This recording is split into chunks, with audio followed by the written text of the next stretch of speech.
Pangalawang gupit natin ng military cut, high and tight.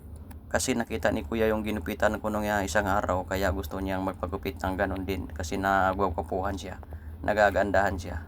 Yun po yun makasipag. Wala akong ibang magawang vlog ngayon makasipag, kaya ito na yung i-vlog ko makasipag. Kaya kung ano man yung pinagkaabalahan mo ngayon, pwede mo rin i-vlog yan makasipag. Ganon din yung prosesyo nung ginagawa ko yung video makasipag nung nakaraan. Tinira ko kaagad yung gilid na naka-open o nakalabas yung lever guard. Tinira ko sa harap para makita ko kaagad yung harap kung pantay ba o hindi yung tagiliran. Yun po yun makasipag. Mahalaga yung tagiliran makasipag din. Na kailangan na ipagtingin pantay siya makasipag. Kaya yan yung ginagawa kong paraan makasipag. Para hindi na ako pabalik-balik.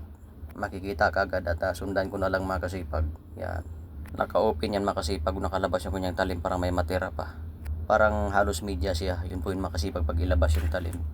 Tuloy natin makasipag, hagod lang ng hagod makasipag ng dandahan.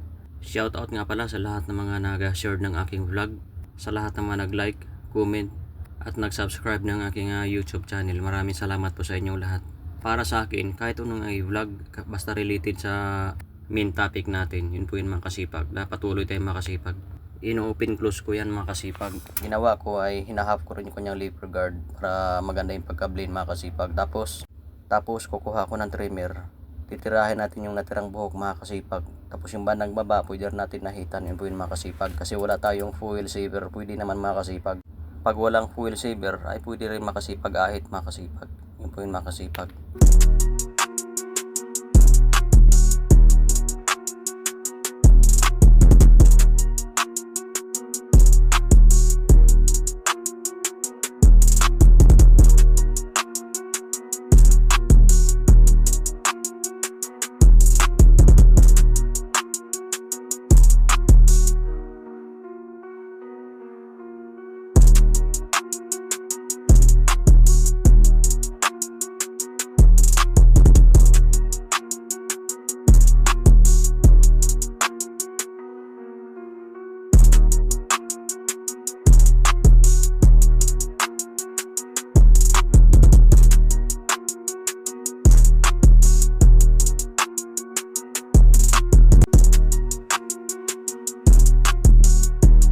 Basahin na natin makasipag para ahitin makasipag para malinis.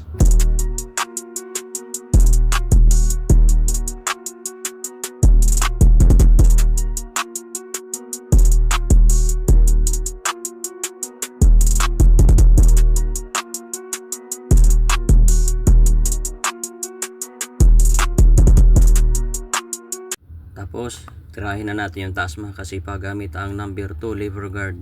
Agudin na natin siya makasipag na dandahan makasipag para magpantay. Yun po yun makasipag.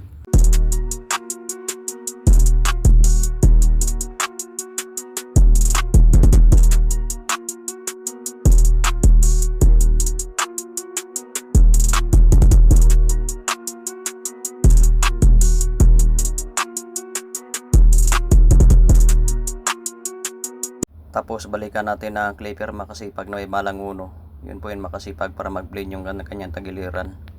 Pagkatapos tanggalin natin yung kanyang guard. Laruin natin siya ng media close. I-open natin. Yun po yun makasipag.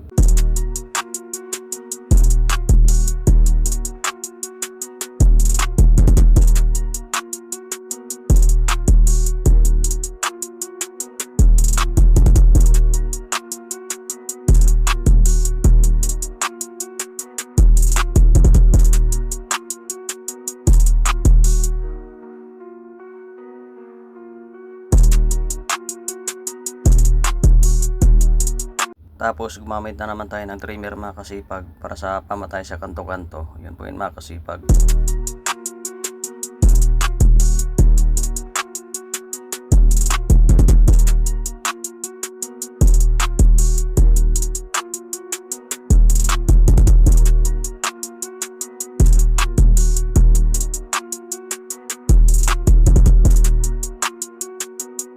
Siya nga pala makasipag, mayroon tayong group makasipag sa OFW kasipag na welcome mag-join lahat. Mag-post na kayo dito makasipag ng inyong may experience, kabiguan o tagumpay para kapulutan din ang aral ng karamihan makasipag. Dahil yung group natin ay hindi lang ito tungkol sa trabaho at ang bottom line ng group natin ay pangarap yun po yun makasipag. Okay makasipag, maraming salamat po ng aking video. May kasabihan na sa Diyos ang awa, sa taong gawa. Okay makasipag, Hanggang sa muli.